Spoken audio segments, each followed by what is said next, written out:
ಕೋಟಿ ರೂಪಾಯಿ ಅಷ್ಟೇ ಇವತ್ತು ಪಿಂಚಣಿಗೆ ಸರ್ಕಾರ ಕೊಡ್ತಾರಂತ ದುಡ್ಡು 840 ಕೋಟಿ. ಯಾವ ಮಹಾ ಇದು 840 ಕೋಟಿ. ಇವತ್ತು ವೆರಿಫಿಕೇಶನ್ ಮಾಡ್ಬೇಕು ಅಂದ್ರೂ ಕೂಡ ಸರ್ಕಾರ ಎಲ್ಲರಿಗೂ ಕೊಡ್ತಾ ಯಾರ್ದು ನಿಜವಾಗ್ಲೂ ದಾಖಲಾತಿಗಳು ಕರೆಕ್ಟ್ ಆಗಿಲ್ಲ ಅದನ್ನ ಕೊಟ್ಬಿಟ್ಟು ವೆರಿಫಿಕೇಶನ್ ಮಾಡಿ ಬರ್ದೇರೋದನ್ನ ಕ್ಯಾನ್ಸಲ್ ಮಾಡ್ಬೇಕು. ಒಟ್ಟಿಗೆ ಎಲ್ಲರನ್ನು ಕ್ಯಾನ್ಸಲ್ ಮಾಡ್ಬಿಟ್ಟು ಆಮೇಲೆ ನಾವು ವೆರಿಫಿಕೇಶನ್ ಮಾಡಿ ಹಾಕ್ತೀನಿ ಅಂದ್ರೆ ಜೂನ್ ಏನ್ ಮಾಡ್ಬೇಕು. ಒಂದ್ ಚೂರಾದ್ರೂ ಮಾನವೀಯತೆ ಅಥವಾ ಯೋಚನೆ ಮಾಡ್ತಾರೆ ಇವರು. ಇವತ್ತು ನಿಮ್ಗೆ ಗೊತ್ತಿರ್ಬೋದು, ಇವತ್ತು ಒಂದ್ಸಲಿ MLA ಆಗಿ ಅಂದ್ರೆ ನೆಕ್ಸ್ಟ್ ಸಲ ಸೋಲ್ತಾನಲ್ಲ ಅವ್ರಿಗೆ 75,000 ರೂಪಾಯಿ ಪಿಂಚಣಿ ಕೊಡ್ತಾರೆ. 75,000 ರೂಪಾಯಿ. ನಮಗ್ ಕೊಡೋದು 1,000 ರೂಪಾಯಿ, 1,200 ರೂಪಾಯಿ, 800 ರೂಪಾಯಿ.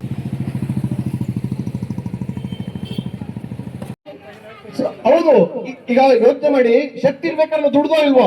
ಇವತ್ತು ನಾವೆಲ್ಲ ಹೆಚ್ಚು ಕಡಿಮೆ ಎಲ್ಲ ರೈತರು, ಇವತ್ತು ಎಲ್ಲ ರೈತರಾಗಿದ್ದು, ರೈತ ಮಹಿಳೆಯರಾಗಿದ್ದು ಈ ದೇಶದ ಜನಕ್ಕೆ ನಾವು ಅನ್ನ ಹಾಕಿದೀವಿ. 60 ವರ್ಷ ಆದ್ಮೇಲೆ ನಮ್ಮ ಹತ್ರ ಶಕ್ತಿ ಇರಲ್ಲ. ಇವತ್ತು ಏನು ಕೂಡ ದುಡಿಯೋದಕ್ಕಾಗಲ್ಲ. ಹಾಗಾಗಿ ಅವ್ರಿಗೆ ಪಿಂಚಣಿ ಕೊಡ್ಬೇಕು ಅಂತ ಹೇಳ್ಬಿಟ್ಟು ಸಂವಿಧಾನಾತ್ಮಕವಾಗಿ ಇವತ್ತು ಸರ್ಕಾರ ಕಾನೂನು ಮಾಡಿರೋದು. ಆ ಕಾನೂನು ಒಪ್ಕೊಂಡು ಬಂದು ಅಧಿಕಾರಕ್ಕೆ ಕೂತಿರೋದು ಇವರೆಲ್ಲ.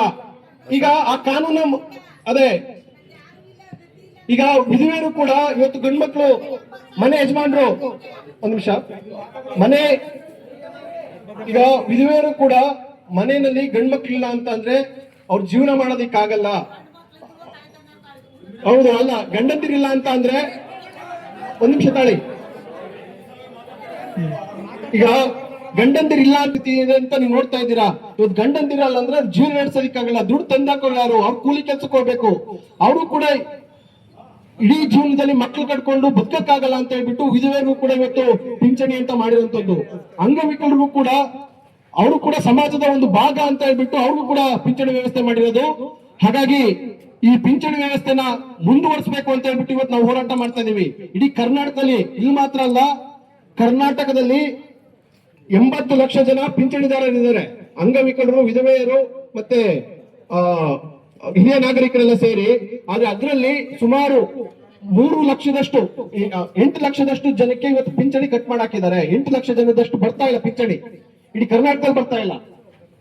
ಹಾಗಾಗಿ ಇವತ್ತು HD ಕೋಟೆ ಭಾಗದಲ್ಲೂ ಕೂಡ ಒಂದು ರಿಪೋರ್ಟ್ ಬಂದಿದೆ.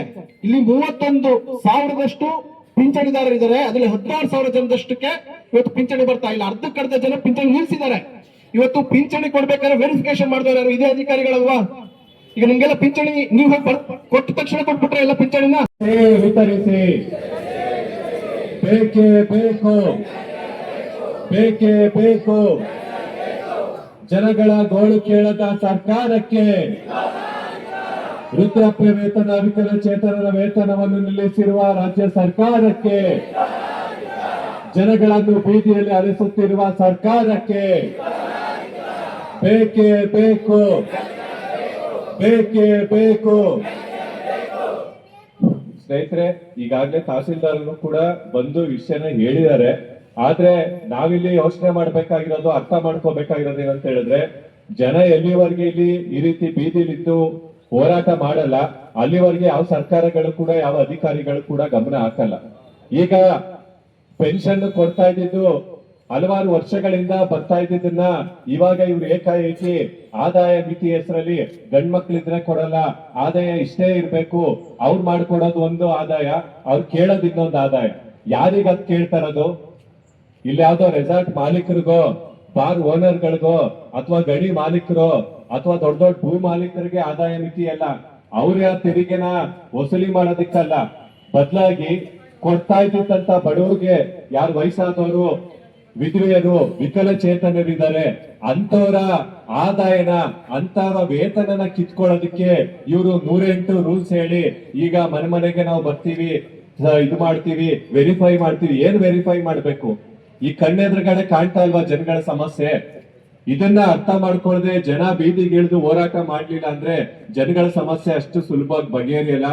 ಈ ಹಲವಾರು ವಿಚಾರಗಳ ಬಗ್ಗೆ ನಾವು ಅರ್ಥ ಮಾಡ್ಕೊಳ್ಳೋದು ಸಾಕಷ್ಟು ವಿಷಯ ಇದೆ.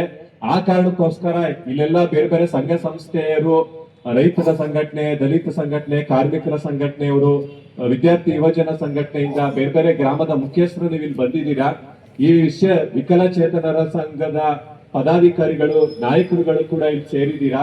ಈ ವಿಷಯನ ನಾವು ಕರೆಕ್ಟ್ ಆಗಿ ಅರ್ಥ ಮಾಡ್ಕೋಬೇಕಾಗತ್ತೆ.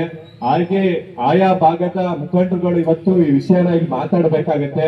ಹಾಗೆ ಈ ಪ್ರತಿಭಟನಾ ಧರಣಿಯಲ್ಲಿ ಈಗ ಏನ್ ಸೇರಿದ್ದೀರಾ ಎಲ್ರು ಅವರ ಅಭಿಪ್ರಾಯನ ಹಂಚ್ಕೊಳ್ಳೋವರೆಗೂ ನೀವೆಲ್ಲರೂ ಕೂಡ ಇಲ್ಲಿ ಸಹಕಾರ ಕೊಡಬೇಕು. ಈ ಪ್ರತಿಭಟನಾ ಸಭೆಯ ಅಧ್ಯಕ್ಷತೆನ AIDYO ನ ಜಿಲ್ಲಾ ಕಾರ್ಯದರ್ಶಿಗಳಾದ ಸುಮಾ ಅವರು ವಹಿಸ್ಕೋಬೇಕು ಅಂತ ಕೇಳ್ಕೊತಾ ಇದ್ದೀನಿ.